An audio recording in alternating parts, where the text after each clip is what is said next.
Welcome to the Deep Dive. Today we're tackling really one of the most difficult topics when you look at institutions, cover-ups and the whole machinery of silence. It's a tough one. Yeah. We know that abuse and, the tendency to shield people doing wrong things, that's universal. It happens wherever there's power. But there's this tension, right? Yeah.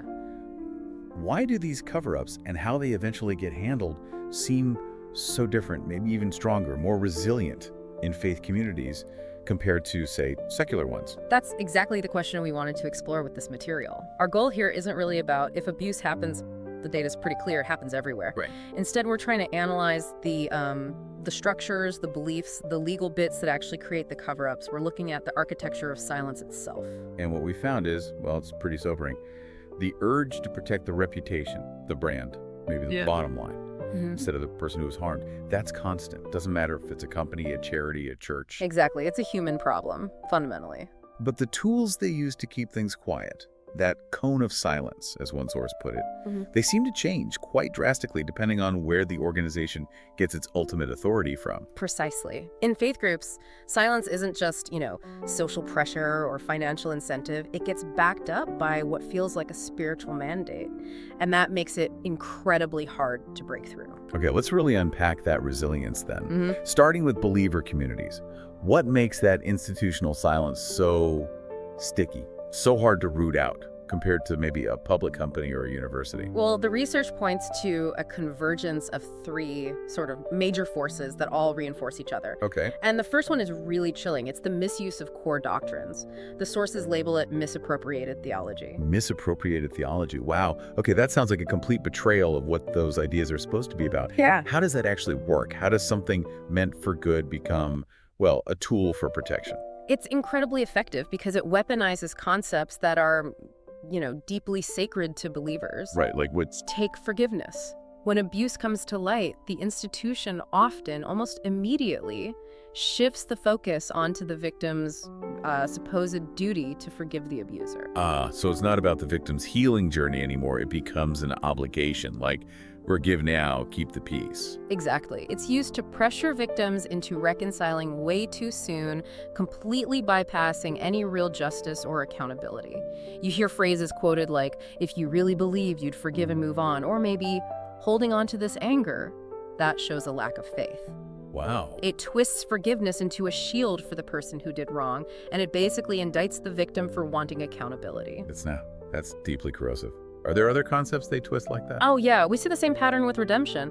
That idea gets brought up to argue for giving leaders who've been abusive a second chance, or maybe some kind of rehabilitation. But without them actually having to face consequences or properly atone for the harm? Often, yes. Without meaningful public atonement or even acknowledging the specific harm done, the focus shifts to, saving the soul of the perpetrator, not making sure the community is actually safe.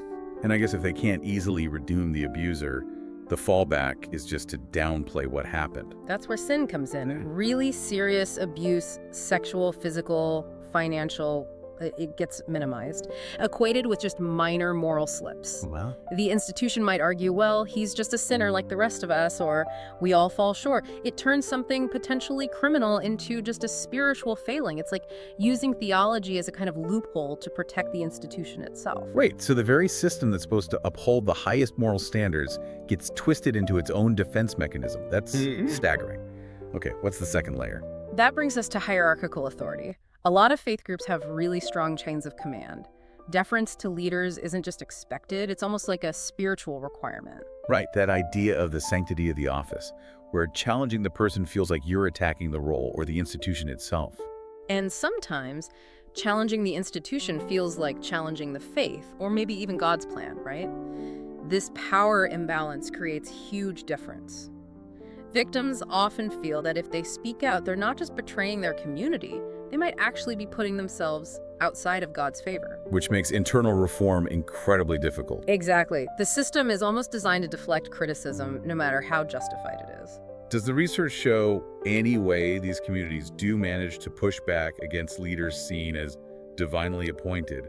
When does it work? Well, historically, when it has worked, it often relies on external exposure. Maybe the media gets involved, or sometimes a really powerful, respected figure inside the group, like a senior bishop or elder, has to risk their own position to speak out. Needs a catalyst, internal or external. Without that, the structure tends to hold pretty firm. Okay, and the third factor, you said it deals with why speaking out feels like betraying the whole group.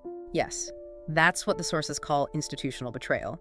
The organization sees itself as sacred, maybe essential, tasked with some ultimate mission like saving souls. So any scandal isn't just bad PR. No, it's framed as a threat to that divine mission itself. The sources show that allegations often get described internally as attacks from the enemy or, spiritual warfare. So the response is to circle the wagons. Exactly. Protect the institution at all costs, even if that means sacrificing justice for the victim. That creates such a terrifyingly closed system for someone who's been harmed. Yeah. Okay, so if the sources are saying this vulnerability, this tendency towards silence is universal, what does that closed system look like when you take away the theology? What happens in secular communities? Right. If the problem's universal, the way of protecting must also be there, just maybe in a different form. And we found the core incentives are basically identical. Avoid lawsuits, protect the reputation, keep the money flowing. But the language used to enforce silence shifts. It's less about spiritual commands and more about, legal and corporate controls. So same motivation, cover it up, but different tools. Let's draw that parallel. If misappropriated theology is the first mechanism in religious settings, what's the equivalent in the secular world? That would probably be financial and legal leverage. Instead of quoting scripture, they use non-disclosure agreements, NDAs. Right, NDAs. Big settlements, hush money, and the threat of just dragging things through the courts for years, ruining someone financially.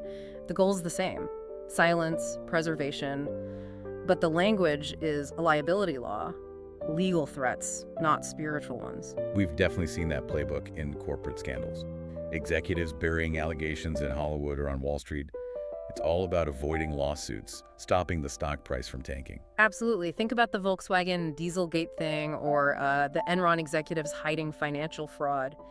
Their silence was enforced by corporate hierarchy and legal threats, purely about protecting capital. That's the secular version of protecting the sacred mission.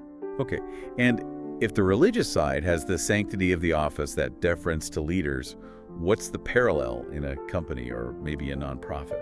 That maps onto corporate or shareholder deference. Without a divine mandate, secular groups often engage in a kind of hero worship. Hero worship, how so? Well, if a community, whether it's, say, an activist group, a university lab, a big tech company, has a really charismatic founder or CEO or a star professor, accusations against that person are often met with just instant reflexive disbelief, denial. Because that person is the brand. Or they bring in the funding, or they're seen as the genius behind it all. Exactly. The community protects them not because they think they're divinely appointed, but because their perceived genius or success is seen as crucial to the organization's reputation, its prestige, its financial health. Protecting the individual protects the stock price, or the university's endowment, or the nonprofit's donations. Makes sense. And the last one, the parallel to institutional betrayal, right, where the scandal threatens the sacred mission. In the secular world, that gets replaced by what you might call the cult of performance and brand worship. The mission isn't saving souls, it's prestige, results, market share, winning. Ah, okay. Like the USA gymnastics scandal with Larry Nassar. Precisely. The research was clear. There was a medals over morals culture. Officials ignored complaints for decades because they wanted to keep winning, keep those high-profile sponsorships, maintain that image of dominance. And you see similar institutional self-preservation with groups like the Boy Scouts of America, right? Quietly getting rid of thousands of abusive leaders over decades, but not involving the police. Protecting the brand of scouting over the safety of kids. Yeah, they were protecting that image of wholesome childhood adventure. And what's really crucial here, there was that German study you mentioned earlier, looked at over 1,000 victims. Right. It found no significant difference in the prevalence or the patterns of abuse between religious and secular institutions. The problem really does seem universal. It stems from the shared power structures, not necessarily specific beliefs or doctrines. So the basic human instinct to protect the powerful person or the powerful system, it's the same everywhere. Doesn't matter if you're protecting God's plan or shareholder value. Exactly. Which leads us to the really critical turning point. If the instinct to cover up is universal, where do the responses start to look fundamentally different, especially when accountability finally starts knocking? Yeah, this is key. The sources seem to suggest the big difference boils down to the ultimate source of authority that defines how justice should work. Right. In religious settings, the first framework they turn to is internal. Sacred texts, church rules, divine authority. Justice gets framed internally, often as spiritual reconciliation. Which might be helpful for someone's personal spiritual journey, maybe. Perhaps. But in terms of legal accountability, it's often incredibly slow and frequently incomplete. It doesn't always satisfy the demands of civil or criminal justice. Whereas in secular contexts, the appeal is almost immediately external. It's civil law, it's codes of ethics, human rights, mandatory reporting laws.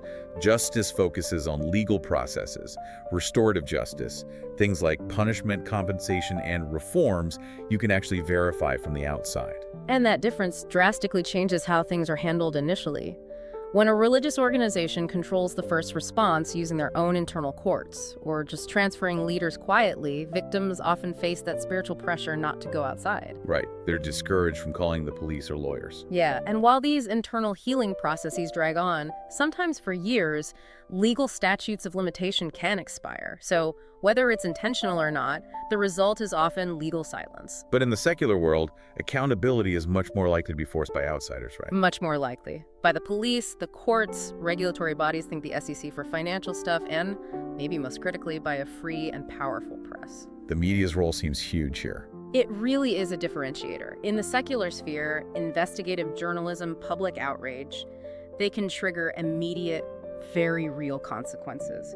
Huge settlements, boards resigning, organizations being forced to completely overhaul their systems. The Nassar case essentially forced USA Gymnastics into bankruptcy and complete restructuring. But the research also shows, when the media does expose allegations in a faith context, the institution often frames it differently, doesn't it? Oh, absolutely. It's often framed as persecution or attacks by the secular media. Which is kind of a brilliant defense mechanism in a way. It's incredibly effective. It reinforces that defensive us versus them thinking. It makes the community want to double down on protecting the institution rather than actually dealing with the problem. So the external intervention, the thing that should bring justice, gets twisted into proof that they need to circle the wagons even tighter. So if we boil it down, both types of organizations instinctively try to cover things up first. But secular responses are more vulnerable to external legal and public pressure, which can lead to faster, wider changes like mandatory reporting laws becoming standard. Exactly. And religious responses, because they tend to prioritize that internal healing and doctrinal alignment, often end up delaying or even circumventing thorough legal justice. This can prolong the suffering for victims and makes those communities arguably the most resistant to external systemic reform. This has been, well, a necessary and quite detailed and definitely difficult deep dive. The main finding feels pretty stark. The ability, or maybe the tendency, to protect abusers seems to be a universal flaw in human power systems. It really does, but the analysis confirms that the protection is often more acute, more resilient within religious communities. Because the mechanisms of control aren't just financial or social, they're reinforced by these spiritual, sometimes eternal mandates. That makes dismantling that cone of silence from the inside uniquely challenging. Which means the journey towards greater accountability, really in both spheres, requires challenging those entrenched structures of authority and demanding radical transparency. Doesn't matter if the authority figure wears a suit or a clerical collar. Absolutely. And maybe this leaves you, the listener, with an important question to think about. Given that secular contexts seem to have fewer, let's say, theological barriers to outside intervention, does true, lasting institutional accountability always requires some kind of mechanism outside the organization itself, regardless of whether it's a church, a corporation, or even a government body? Definitely something to mull over long after this deep dive ends. We'll talk to you next time.